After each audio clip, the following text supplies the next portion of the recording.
মা মার কাছে, বউ বউয়ের কাছে বউয়ের মর্যাদাও আছে, কিন্তু মার মর্যাদাটা ভিন্ন।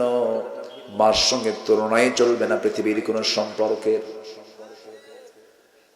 কিন্তু অনেক মারও কিছু সমস্যা আছে।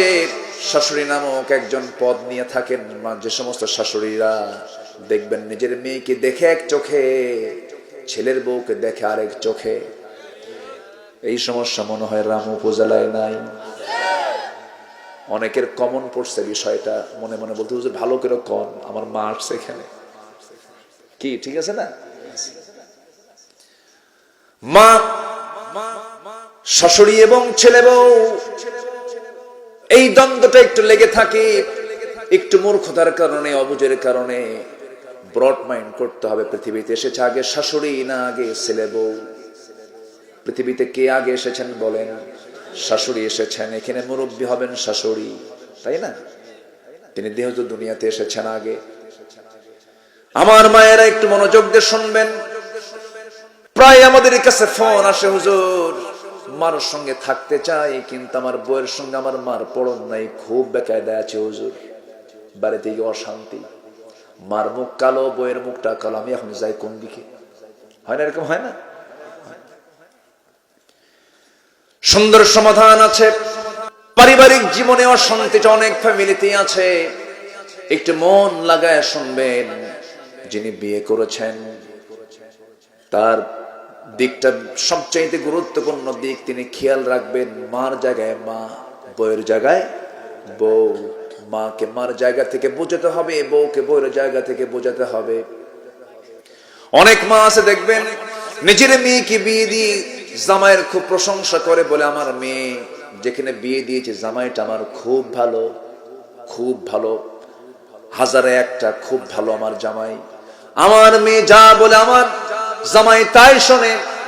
আমার মেয়ের কাপড় চোপড় পর্যন্ত ধুয়ে দেয়, রান্না বান্না পর্যন্ত করে দেয়, আমার জামাইটা খুব ভালো। কিন্তু আমার ছেলে মানুষ হলো না, খালি বইয়ের কথা শোনে। কি কথা কি বুঝতেছে না? কি আছে না নাই বলেন তো? তাহলে কথা কি এক মুখে এক কথা হলো না দুই কথা হলো? এক কথা না দুই কথা? তাহলে কোনদিন কি শান্তি হবে? শান্তি হবে না। আপনি শাশুড়ি হয়েছেন, আপনার মেয়ে চলে গেছে অন্যের ঘরে, অন্যের মেয়ে চলে আসছে আপনার ঘরে। মাথায় রাখতে হবে বিষয়টা, আপনাকেও ছাড় দিতে হবে, আপনার ছেলে বউকেও ছাড় দিতে হবে। আবার বউটাকে আস্তে করে ডাক দিয়ে বলবেন, বউ আমার শোনো, তুমি আমার অস্তিত্ব, তুমি আমার সন্তানদের মা, তুমি আমার ইমানের পাহারাদার। আমি তোমাকে যথেষ্ট লাইক করি, পছন্দ করি, মহব্বত করিস, কিন্তু শোনো, তুমি আমার খুব প্রিয়জন, আমিও তোমার খুব প্রিয়জন। কিন্তু আমার জন্ম হয়েছে কিন্তু এই মার পেট থেকে। এই মা আমাকে জন্ম দিয়েছেন।